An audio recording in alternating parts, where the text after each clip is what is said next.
ကျွန်တော်အခုဖော်ပြပေးမယ့်နည်းဗျူဟာ၃မျိုးထဲကနေမိတ်ဆွေတို့နဲ့ကိုက်ညီမဲ့နည်းဗျူဟာတစ်ခုကိုအရန်သင့်ရွေးချယ်အသုံးပြုနိုင်ပါတယ်။နည်းဗျူဟာတစ် dollar cost averaging နည်းနည်းချင်းစီအချိန်ကာလခွဲပြီးဝယ်ယူခြင်း DCA ဆိုတာလစဉ်ဒါမှမဟုတ်အချိန်ကာလတစ်ခုစီတိုင်းမှာကိုကြိုတင်သတ်မှတ်ထားတဲ့ရွှေပမာဏကိုပုံမှန်ဝယ်ယူခြင်းဖြစ်ပါတယ်။ဒီနည်းဗျူဟာရဲ့အားသာချက်ကတော့အချိန်ကာလအပိုင်းခြားလိုက်ပုံမှန်ဝယ်ယူတာဖြစ်တာကြောင့်ဈေးတက်ခြင်းဈေးကျခြင်းမှန်သမျှကိုပြင်းပြအနေနဲ့ခံစားစေပြီးအမှားနည်းစေတာကြောင့်စိတ်ဖိစီးမှုနည်းပြီးစနစ်ကျတဲ့နည်းဗျူဟာတစ်ခုဖြစ်ပါတယ်။နည်းဗျူဟာနှင့် DIB ဈေးကျခြင်းကိုစောင့်ပြီးဝယ်ယူခြင်း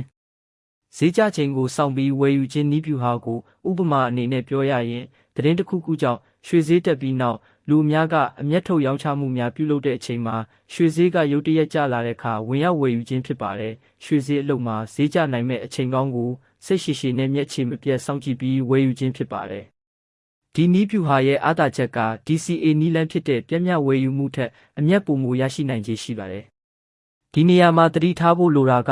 အောက်ဆုံးဈေးကိုတီးဖို့ဖမ်းမိဖို့ဆိုတာခက်ခဲပါတယ်။ဈေးဆက်ကျနိုင်သေးလားဒါမှမဟုတ်ပြန်တက်သွားမလားဆိုတာကိုအသေးချာအတည်ပြုနိုင်ဖို့အတွေ့အကြုံကျွမ်းကျင်မှုနဲ့ဉာဏ်ရည်ဉာဏ်တွေးကောင်းမှုတွေလိုအပ်တာမို့သတိထားကင်တွယ်လှုပ်ဆောင်ဝယ်ယူဖို့လိုအပ်ပါတယ်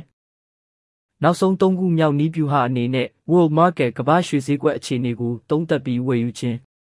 ရွှေဈေးတက်စေမဲ့အချက်တွေဖြစ်တဲ့ဗဟိုဘဏ်တွေကတိုးနှုန်းလျှော့ချမဲ့အချိန်ဒေါ်လာပြောမဲ့အချိန်နိုင်ငံရေးတင်းမာမှုတွေမြင့်မားလာခြင်းအစရှိတဲ့ကမ္ဘာရွှေဈေးကွက်အခြေအနေတွေကိုသုံးသပ်ပြီးအဲ့ဒီအချက်တွေဖြစ်ပေါ်လာမဲ့အချိန်တွေမတိုင်ခင်ရွှေဈေးကျနေတုန်းအချိန်ဈေးအနှိမ့်ဆုံးအချိန်မှာကြိုတင်ဝယ်ယူထားနိုင်မှုဖြစ်ပါတယ်။ဒီနည်းဗျူဟာရဲ့အားသာချက်ကရွှေဈေးနှုန်းကြီးကြီးမားမားဈေးတက်လာမှုကနေအမျက်ရနိုင်ခြင်းမြင့်မားခြင်းဖြစ်ပါတယ်။ဒီနေရာမှာသတိထားရန်လိုတာကတခါတလေမှာခုနကဖော်ပြခဲ့တဲ့အချက်လက်တွေအပေါ်မိမိရဲ့ခံမှန်းချက်ကအကြောင်းမျိုးကြောင့်လွဲမှားနိုင်ကောင်းလွဲမှားသွားနိုင်ပါတယ်။နောက်ပြီးတော့မိမိရရှိတဲ့သတင်းနောက်ကျရင်အခွင့်အရေးကောင်းတွေလက်လွတ်ရနိုင်ပါတယ်။အခုဖော်ပြပေးသွားတာကတော့ရွှေဝယ်ယူဖို့အကောင်းဆုံးအချိန်ကိုဘယ်လိုသတ်မှတ်မလဲဆိုတဲ့နည်းဗျူဟာတွေဖြစ်တဲ့နံပါတ်1 dollar cost averaging နည်းနည်းချင်းစီအချိန်ကာလခွဲပြီးဝယ်ယူခြင်းနံပါတ်2 DIB ဈေးကျချိန်ကိုစောင့်ပြီးဝယ်ယူခြင်း